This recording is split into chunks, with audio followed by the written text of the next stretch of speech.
به نام خدا. امروز میخوام از خطیایی که میکشم یه طرح در بیارم، یعنی از درون این خطی ها یه طرح در بیارم.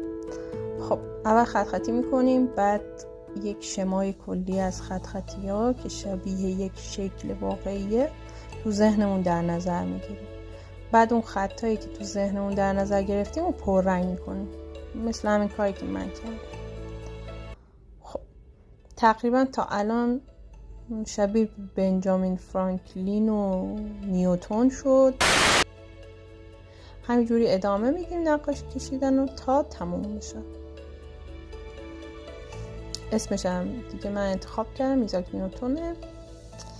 اینم از سیبی که داره، سیبی که خورده تو سرش،